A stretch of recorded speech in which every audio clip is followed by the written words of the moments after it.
All right, and we're back. So let's get started with the blue cards. So our very first blue one is a mythic called Allrun's Epiphany. So this is 5 blue for a sorcery. It says create 2 1/1 blue bird creature tokens with flying. Take an extra turn after this one, and then exile this card. So it exiles itself mostly just so you can't like buy it back with like Snapcaster style effects and just like kind of do it too often. You can't loop it or anything. It's just a one-shot time walk effect. But it's a powerful effect, right? You get 2 1/1 bluebird creatures, which is like not incredible, but like they're evasive bodies. Like again, flyers are always a little bit better than they look, just because of the fact that they get in for damage. They block things that are otherwise hard to block. And again, this one does have foretell. There is in fact a cycle of mythic foretell cards. With the white one was the one that made angels. So if you pay 2 early on, then you can pay 6 mana for your 2 birds in your time walk, and that is pretty strong. I'm inclined to think that this effect is a pretty high pick. It is expensive, so it's not like super free or anything, but time walks are just very, very powerful effects, and sometimes that's all you need is an extra turn that your opponent wasn't expecting you to have to kind of just close out a game. Especially because you get to start your extra turn with 2 additional bird tokens in this case. So my gut is to assume this is a pretty solid card.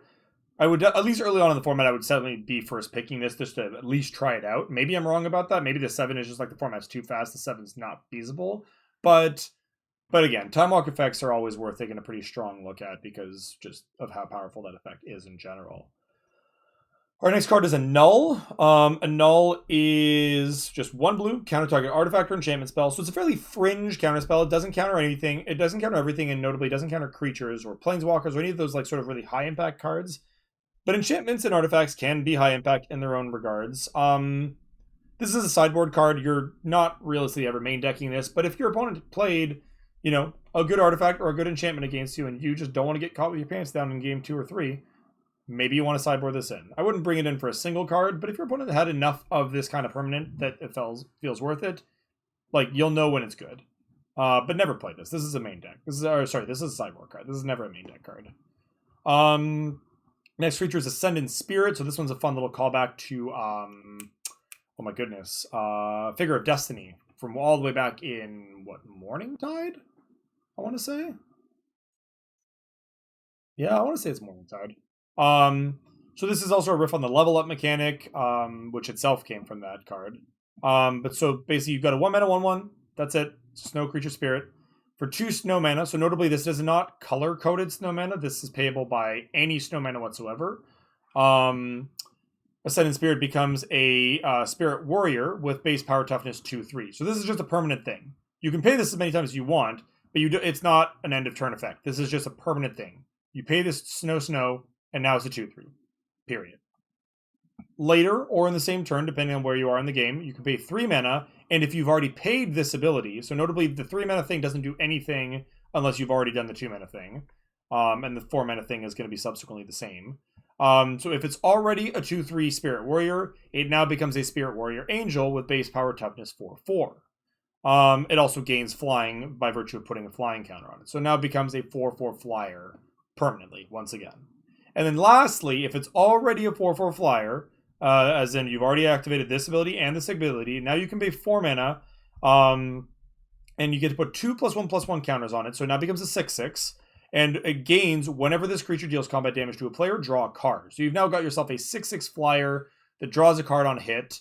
Now, that card by itself is going to end games pretty quickly, assuming it doesn't get dealt with, but if for whatever reason it becomes relevant, it's worth noting that this ability, again, doesn't have a one-time only clause. So you can actually activate this one again, and because this one doesn't change the base stats, it actually just adds counters, it'll gain an additional 2 counters, so it'll actually go up to an 8/8 now, and it'll gain the deals combat damage to a player clause twice. So you'll actually draw 2 cards if you've activated that last ability 4 times. Now, we're kind of living in Christmas land at this point. That's a lot of mana invested into a single creature that your opponent has somehow not managed to remove or die to yet, but it is worth noting that that is a thing. Next card is an Augury Raven. So this is a 3 mana 3/3 flyer, a 4 mana 3/3 flyer. Full stop. Like already, this is fine. This is a hill giant with upside. I would play this card in most scenarios. Just as a one-of, probably. It's not super exciting, but you also do get to foretell it. So again, you can pay 2 earlier on, and then later all you need to do is pay 2 mana to get the same effect. So you're still paying the same overall amount, but again, the ability to split it up over 2 turns gives it a decent amount of flexibility. I'm not excited about it, but it's also not the worst. Solid little curve filler flyer. Our next card is Avalanche Caller. So this is a 2 mana 1/3 snow creature human wizard for 2 mana, and it's not a tap ability, so you can hypothetically do this multiple times in a turn. Target snow land you control. So again, notably, it's only going to work with your snow lands, not with your regular ones. Becomes a 4/4 elemental creature with hexproof and haste until end of turn. It is still a land. So it doesn't stay this way forever, but it will become a 4/4 hexproof haste, which is a decent little beater. It might be a decent way to close out games. Like on turn 6, you can essentially turn what? Yeah, on turn 6, you can turn 2 of your lands into 4/4 elementals and start kind of just trying to chunk in for some damage. And like 4/4s are a good body. They might get blocked. Like, right, if your opponent has like a 1/3 and then like a 3/4, like that's not going to be great. But you know, it's definitely a good little way to close out games for a relatively low investment. Behold the Multiverse is our next card. I'm pretty sure this card is very, very good for Constructed, but I am not a Constructed wizard. I think this card is still pretty decent and limited. The ability to, again, either just pay 4 mana for Scry 2, Draw 2, which means you can be looking at as many as the top 4 cards of your library. Or if you like one or both of the cards you see, just draw the 2 cards of your top cards of your library if they're good. It's a lot of card selection at instant speed, which means you don't need to just commit to it on your own turn, right? You can sort of hold up a counter spell or a removal spell, and if your opponent didn't force you to use those, then you get to just kind of do this and still spend your mana.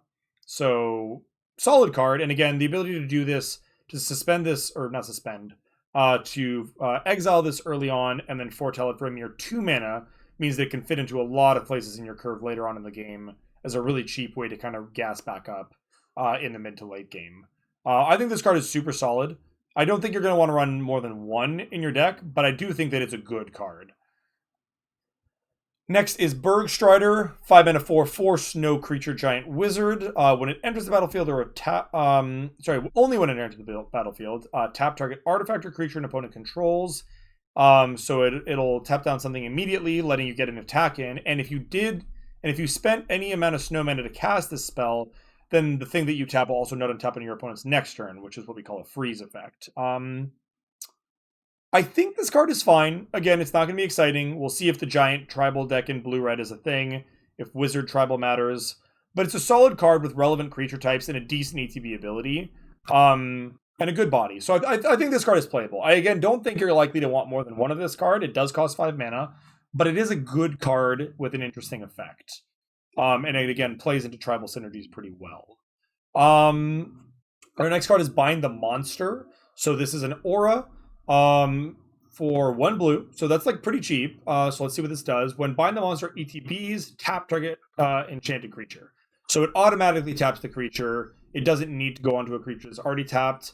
I'm guessing, yeah, enchanted creature doesn't untap during its control its untap steps. So basically just 1 mana, tap something more or less as long as it keeps this on it. So that's really, really powerful. The downside is, of course, that it deals damage to you equal to its power. So the bigger the thing you're trying to get out of the way, the more it's going to kind of punch you on the way out. So you got to be careful, right? If your opponent's got a 7 power creature and you're like at 9, you might still need to do this just so that it's not attacking you. But bear in mind that, yeah, it's not totally free to do this. But if you're putting this on like a 2-drop or a 3-drop and sort of just trying to get aggressive and push your creature through kind of on curve, taking 2 or 3 and meanwhile attacking your opponent for 5 or 6 is a very, very good trade-off. So I think this is a solid little spell. Again, not a total free roll, but it is functionally unconditional removal with the caveat of like, you got to be careful about your own life total when you're doing this. So Brine Barrow Intruder is a 1 mana 1/2 flash human rogue. When it ETBs, target creature an opponent controls gets -0/-2 until end of turn. So again, this is a really solid card that you can just sort of sneak in basically as a combat trick. You're never going to want to just play this at sorcery speed, but the idea is that if your opponent is making an attack, like it lets you kind of manipulate combat to your advantage. Either by shrinking a blocker's tough power or an attacker's power in such a way where it means that you have better blocks, or their blocks aren't as good as they thought, or you can blunt a little bit of an attack if you don't have great blocks. by making a 2/2 that's unblocked, just not deal any damage that turn. Lots of really good ways to use it. This is obviously very reminiscent of Zulaport Intruder or whatever it was called from even just the most recent set Zendikar. And I think that card, if I recall correctly, did pull more than its fair share of weight, given kind of what it looked like. So I would not underestimate this card. It's not super flashy, but it can do a lot of things for basically as little mana as it's reasonable to charge somebody. Next we have Cosmos Charger. So this is a rare. So it's a 4-mana 3/3 Flash Flyer. I'm already in. Like, the card doesn't really need to do much more than that. I'm already in. 4-mana Flash Flyer. Like 3/3 Flash Flyer is just a good body. You're always going to play that card. And then it does say that foretelling you from your cards from your hand costs 1 less and can be done on any player's turn. So it means that you actually can hold up your foretell cards and then foretell them end of turn, so that you can then get to cast them for cheap on your, like, when you untap on your own turn, which is pretty cool. And it also makes it cheaper, right? So, I mean, this card doesn't get any cheaper, right? Because it only costs 2, but like only costs 1 to, foretelling the cards. So basically, instead of costing 2 mana to foretell it, it just costs 1, and you can do it at instant speed. So this is a pretty powerful build around, I think. This would be a card that I'd be interested in taking early in the draft and just trying to draft like a foretell deck. You don't want to go too hard because obviously this is not like your commander or anything. It's only a card in your deck. You don't draw it. You don't just have a bunch of random overcosted foretell cards.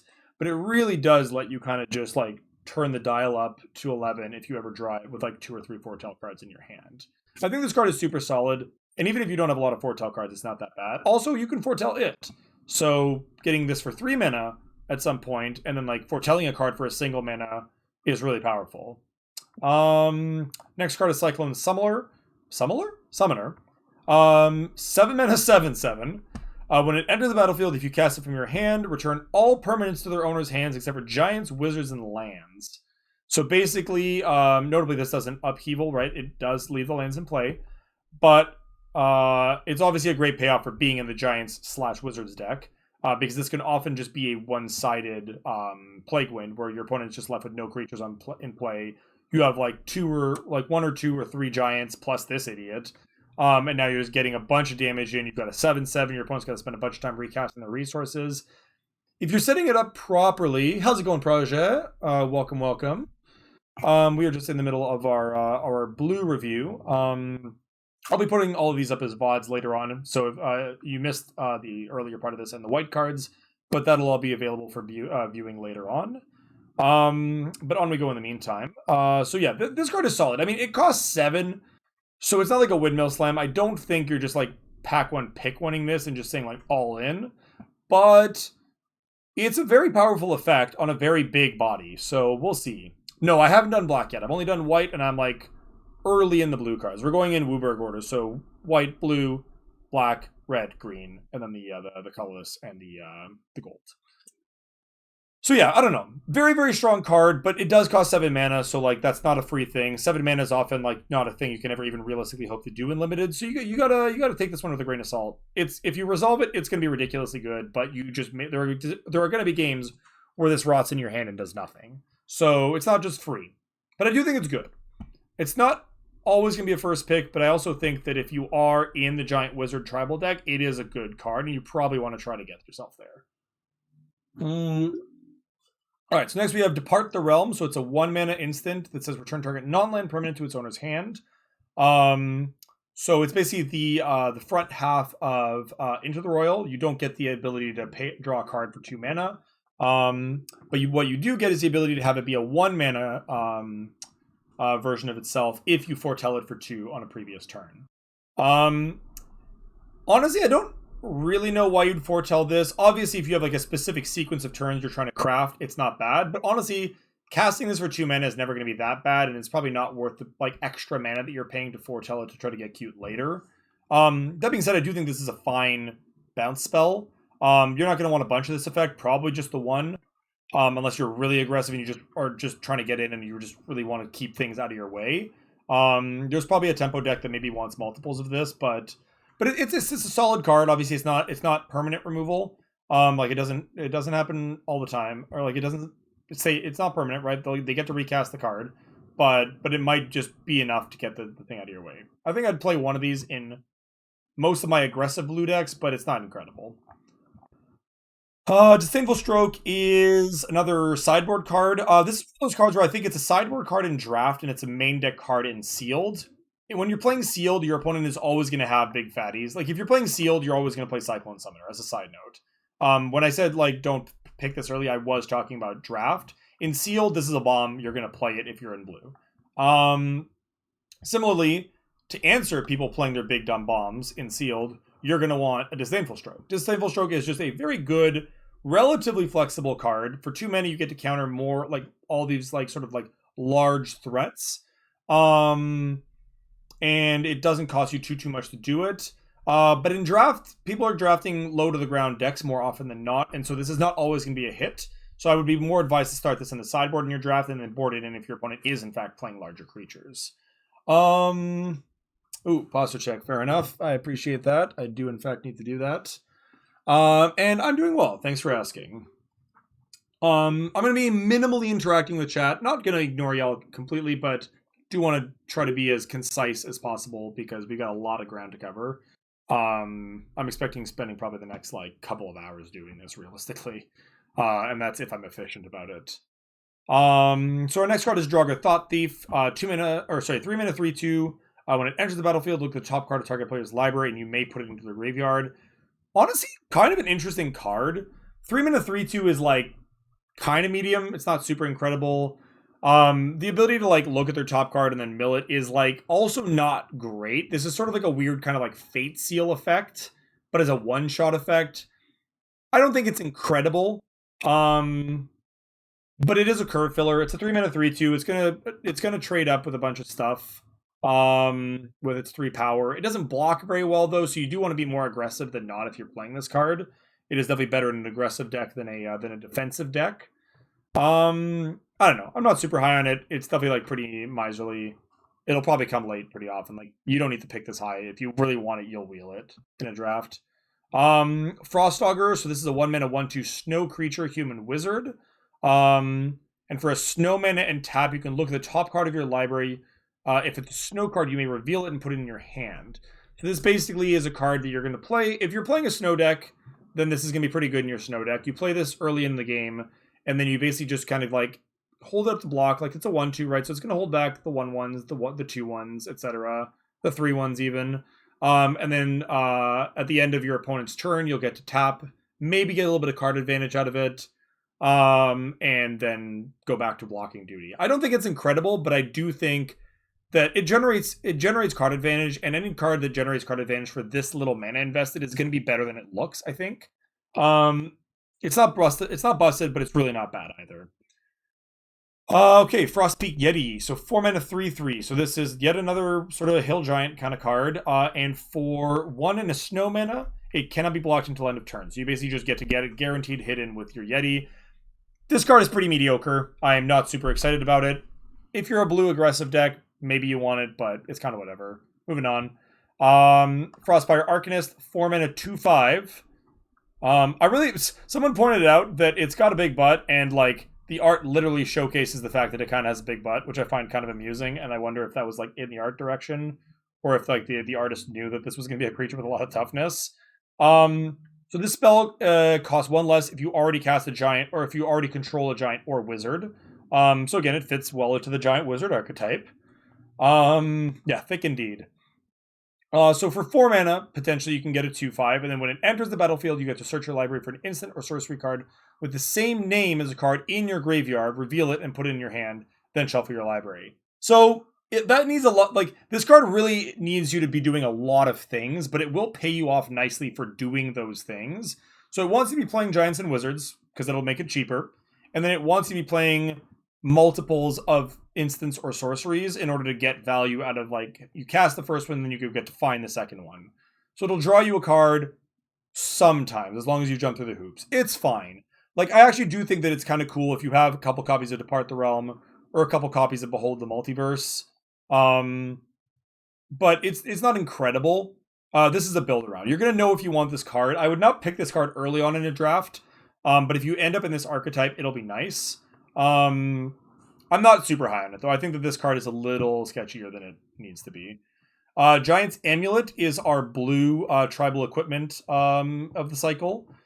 So this is a 1 mana equipment. Enchanted creature gets +0/+1 and has this creature has hexproof as long as it's untapped. So notably, if it's better on a blocker than on an attacker, because if you're attacking and it doesn't have vigilance, then it loses the hexproof, and all it is just +1/+0, and it equips for 2.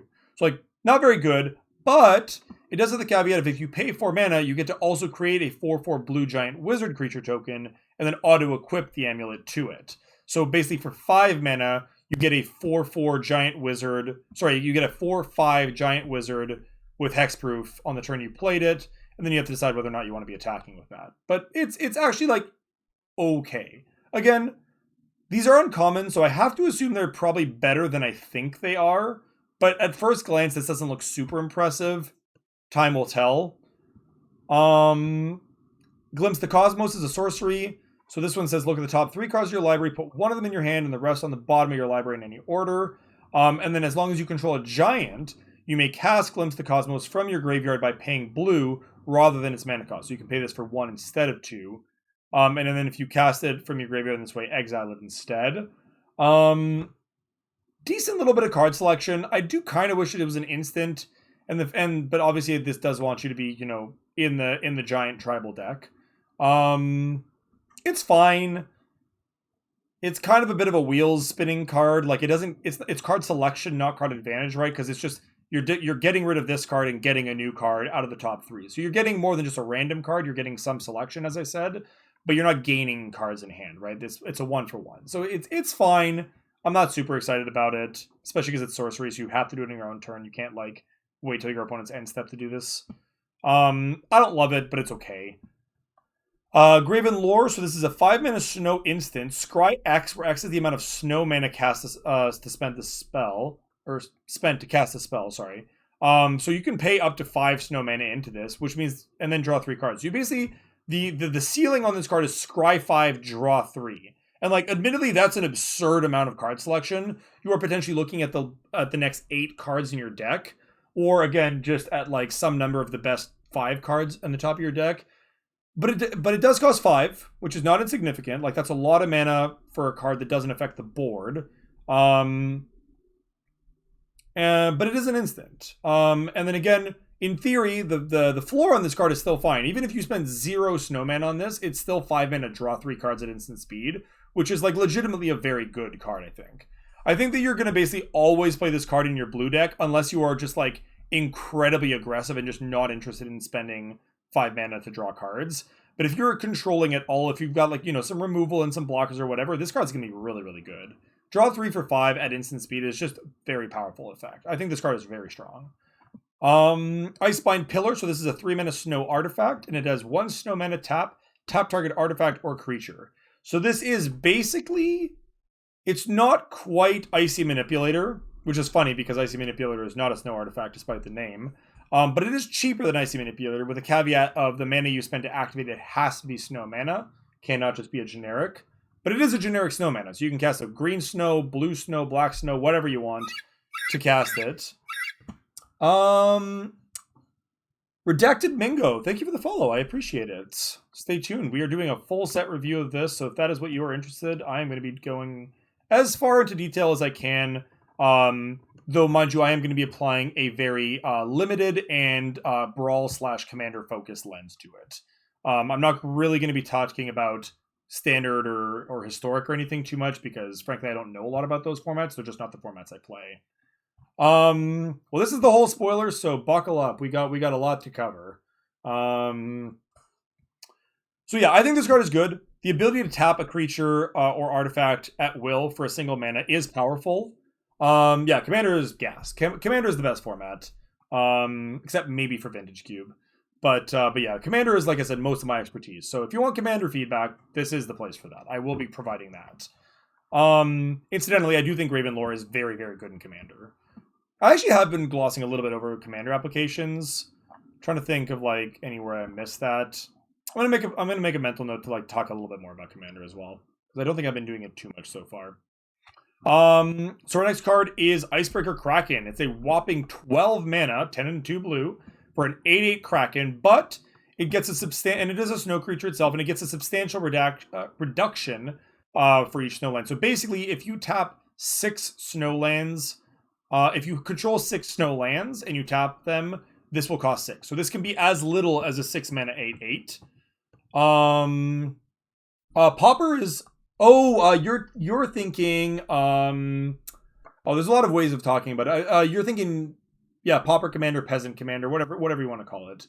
It is an interesting format. It's mostly just like niche enough that it's hard to find people doing it. But I've always liked the idea of it in general. Anywho, so up to as little as a 6 mana 8/8, and obviously a 6 mana 8/8 is much better than 12 mana 8/8. But that's going to be very dependent on how many snowlands you have. In limited, this is going to be pretty nigh uncastable. I think I would basically just never pick this card for limited. It just feels so difficult. You might get there in draft because you can actually aggressively draft snowlands. But I'm skeptical. I'm not saying it's terrible, but I'm skeptical of putting a 12 mana 8/8 in my deck, even if I can have it be as little as 6, because that is pretty Christmas land scenario. Like, just having nothing but snow basics is not that easy. Because you do need to spend picks on snowlands in draft. And then in sealed, you're getting a maximum of 6 of them in the entire sealed pool. So it's like even worse there. Now let's see what it does before I just completely continue to shit on it. When it ETBs, artifacts and creature target opponent controls don't untap during that player's next untap step. So that is a ridiculously powerful effect. You're basically just freezing down their entire board for basically 2 turns, because you're going to get 2 turns of attacks, because the turn this comes down, all their creatures get tapped. You get to attack in for free. They go to their turn. They don't untap any of those things, which means that the only blocks they're going to have that turn is the things they play on the turn where after you cast this, which means that you're going to get a turn then to attack also in with your 8/8 and whatever else you also had, and all they're going to have is maybe 1, maybe 2 blockers if they're lucky. So I don't know. And then return 3 snowlands you control to their owner's hand. Return Icebreaker to its owner's hand. So you can basically bounce a bunch of lands you control in order to basically get to redeploy this at some point for that effect again. This card does a lot of things, but again, my overall impression is I think it is just too slow and too clunky to really be reasonable in either sealed or draft. So I would say to avoid this. I feel like this card is a trap. I am perfectly happy to be proven wrong, but my initial gut instinct says this card is not good enough for limited. In EDH, it's a little bit better, obviously, because you can just have an entirely snow-based mana base if you want an EDH, but it's also not that good. Though it does play very well with blink effects once it's in play. So if you are building that, we'll come across it a little bit later on, but if you are building that snow Sultai commander, then you know what, this might actually be a good card for that exact deck. But it's not going to fit into most EDH decks. But it's probably going to have a home here and there. If you're playing Tribal Krakens and you just want to turn your whole mana base into snowlands, like, again, totally fine. But it's niche. I actually think that that's kind of the nice and not nice thing about this whole set, is that this is the first set in a long time where it hasn't been just like blatantly geared towards Commander, where it's like, wow, this card is absurd, this card is absurd. There's lots of like niche role players. They're good in this deck and that deck, but they're not just good in all the blue decks, right? This is not a card I put in all my blue Commander decks, but if I'm playing a Tribal Kraken deck or a Snow deck, then it's probably pretty good. And I think that that's a good place for cards to be in terms of being designed for Commander. All right, Inga Rune Eyes, speaking of legendary creatures and Commander, is our next card. So this is a 4-mana 3/3, and when it enters the battlefield, scry 3. So this is Octoprophet, I believe, is the direct analogy for this card, which is a fine card, but not an exciting card. She does have an extra line of text, so whenever this card dies, you draw 3 cards if 3 or more creatures die this turn. Now, this does include her, which is nice, because it means you only need to have 2 additional creatures. But what it also means is you basically either need to, like, have a bunch of creatures just die in combat, including her, which means your opponent basically just attacked you with, like, a bunch of stuff, and you just, like, put a bunch of blockers in front of things. And again, your opponent's not necessarily likely to make an attack unless it's, like, a really good attack, because they might not want to, like, make a bunch of trades and then have you draw 3 cards. Or what otherwise might have happened is that you basically just got wrathed, in which case 3 or more of your creatures died, but you get the payoff of at least getting to draw 3 cards in exchange for losing your board. But again, if we're talking about limited, there are not that many wraths in limited, so that's not a particularly likely scenario. And then for EDH, this card is fine. Like if you're playing a blue-based sacrifice deck, that could be cool. But again, it's a pretty niche card. It's a role player, but it's niche for sure. Especially because it's 4 mana for a 3/3, which in EDH is like not particularly impressive. Moving on, we've got Karfell Harbinger. So this is a 2 mana 1/3 zombie wizard, and it taps for a blue mana, but you can only spend that blue mana in order to either foretell a card. So like paying one of the 2 generic mana that you need to foretell a card. Because it does say foretell a card from your hand. So this can't even pay for casting the foretell card. It can only be used for actually foretelling the card. Or to cast an instant or sorcery. So a very conditional mana dork. But it's a 2 mana 1/3. Again, you're going to know if your deck wants this card or not. You're not going to be picking this anywhere near early in a draft. If it's good, it's okay. And if it's not, it's not. Is this Lityara? I'm not entirely sure how to pronounce this. Litjara. I'm not sure. I'm going to say Lityara, but I'm definitely not sure about that phonetic pronunciation. Lityara Kinseekers. 4 mana 2/4 changeling. So this is every creature type that ever existed. So this is a giant, this is a warrior, this is a wizard, this does all of your tribal things, if that matters. When it enters the battlefield, if you control 3 or more creatures that share a creature type, notably other shapeshifters share each other's creature types because they're all types, and this counts as one of those 3. So when it enters the battlefield, basically, if you control 2 or more other creatures that share a creature type, because this will count, then you put a 1/1 counter on it and then scry 1. So if you have 2 other wizards, 2 other giants, 2 other clerics, whatever, this will be a 4 mana 3/5 scry 1 on ETB, which is fine. It's not incredible, it's not terrible, but it's a fine little curve filler. It does the thing. It's okay. I'm not in love with it, but I don't hate it. Mists of Lityara is 1 mana for a flash aura that enchants either a creature or a vehicle and gives it -3/-0. So notably, this doesn't reduce the toughness, so this isn't a straight up kill spell.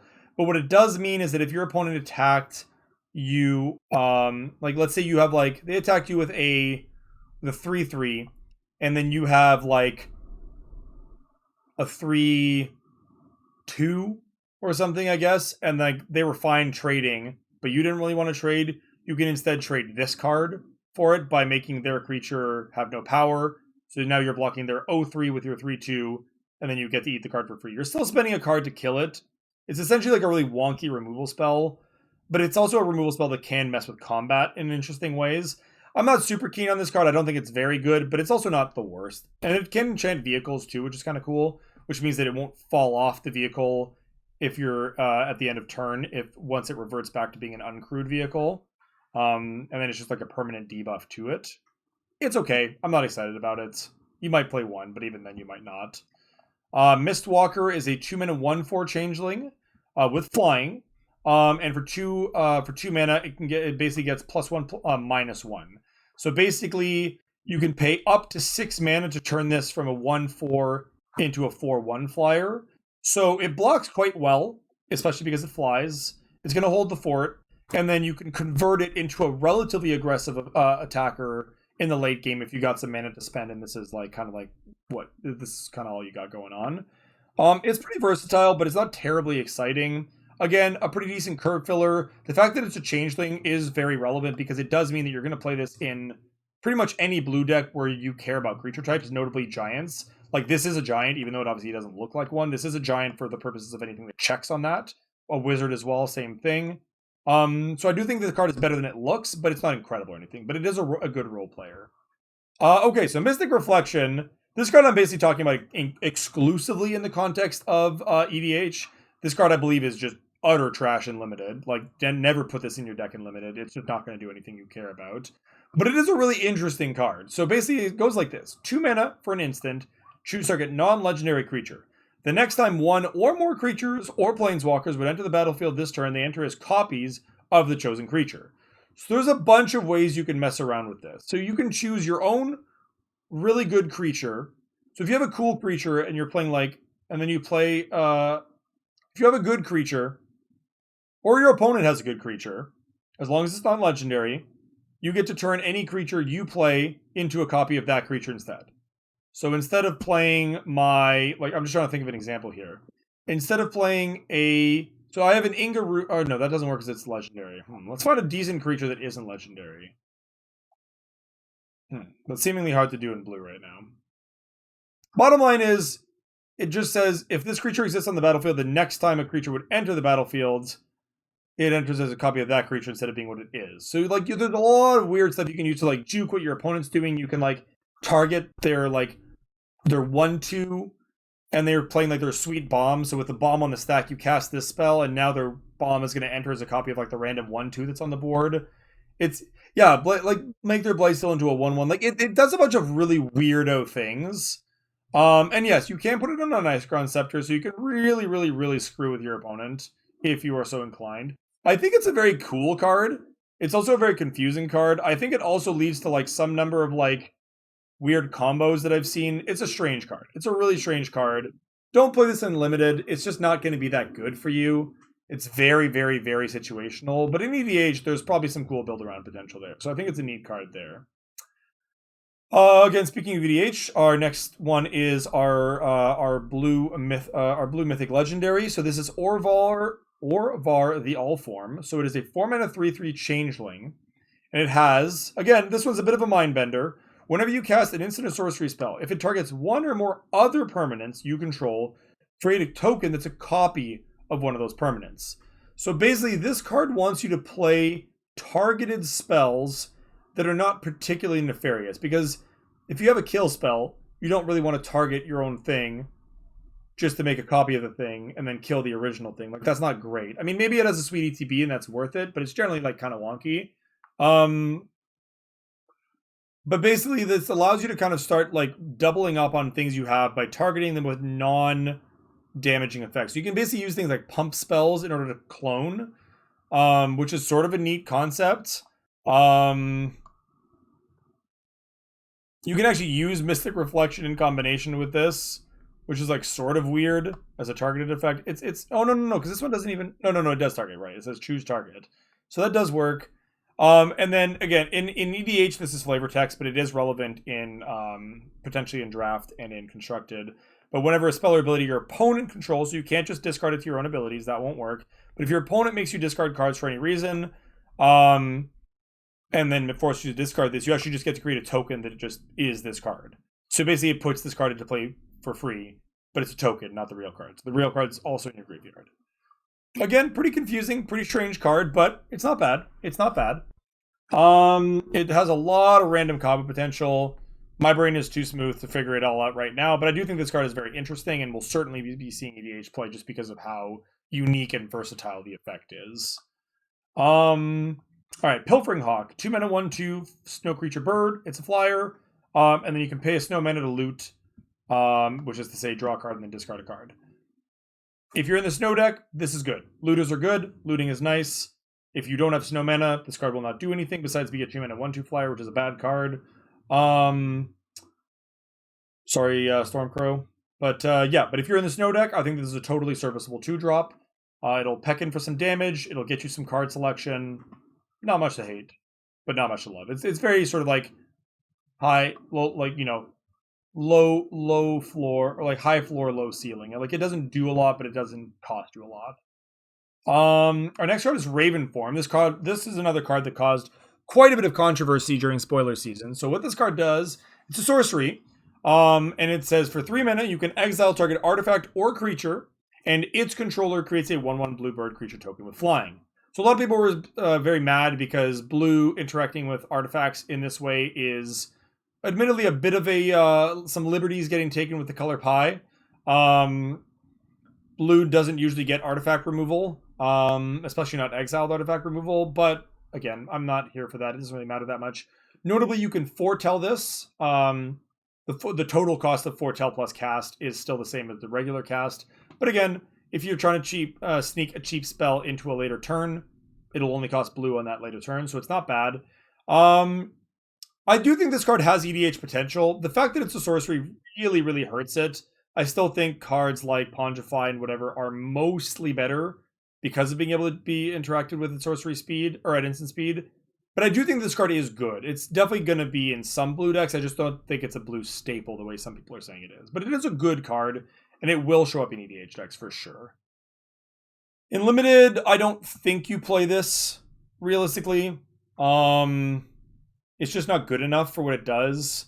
If your opponent has some really problematic artifacts or creatures, then maybe you think about it, but it's pretty dopey. It's fine. Maybe you do play one of it just because it's fine, but I don't love it. Reflections of Lityara. So 5-mana enchantment. When it ETBs, choose a creature type.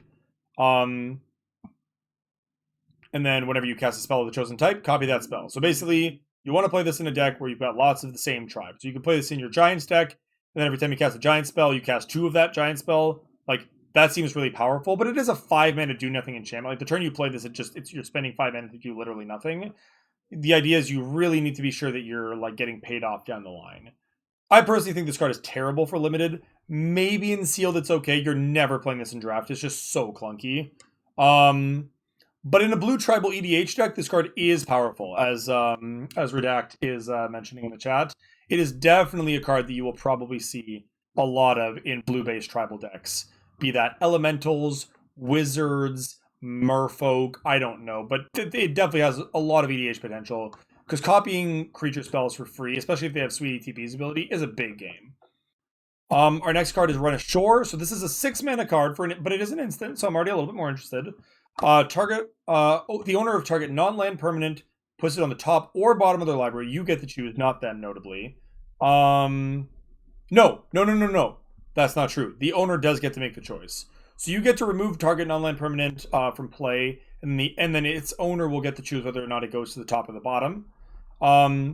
Otherwise, you can also return target non-land permanent to its owner's hand. So basically, for 6 mana, you can do one or both. Usually you'll do both. I don't know why you would only do one, but there will be scenarios where that matters.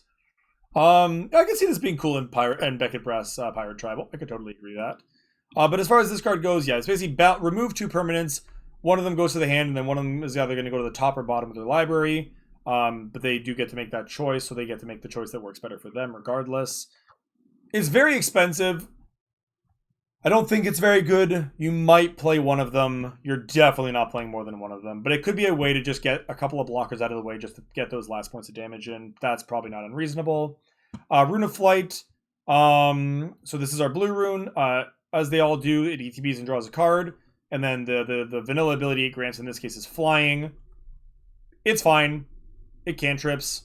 I don't love it. I don't hate it. Moving on.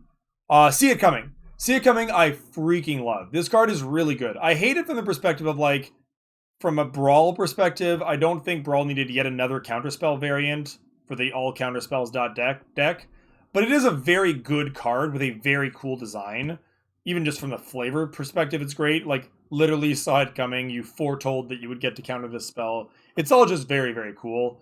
So again, the failed case of just being a 3-mana counterspell that's a cancel is a totally fine floor. 3-mana counter target spell is totally good.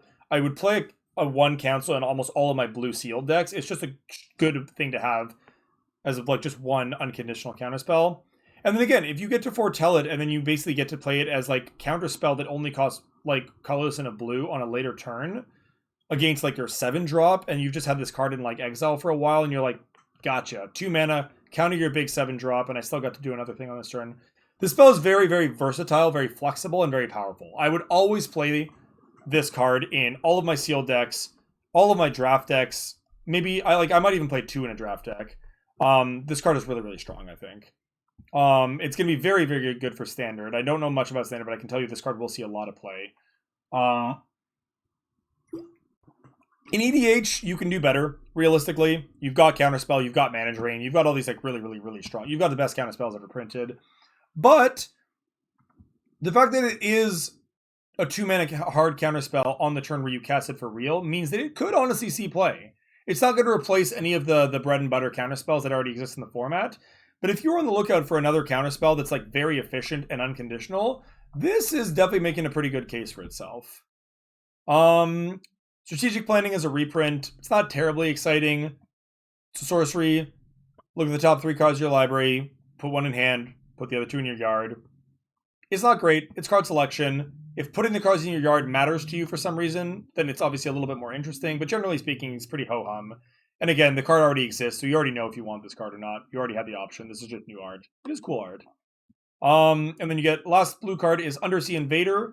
This is a 6-mana flash 5/6 giant, but it ETB is tapped. So the idea is that you don't want to cast this on your own turn, but what you can do, which is kind of cool, is you basically hold up mana to, like for counter spells or kill spells or whatever on your opponent's turn, and then end step you flash this in and you get to untap with this 5/6 giant, which is like admittedly a very large body.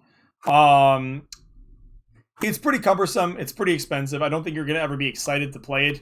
But if you're in blue and you need a card to finish the game and you haven't quite managed to find anything else, this will do a fine job of that. I'm not ever going to be excited about it, but it's also not the worst. Okay, and that brings us to the end of our blue set review.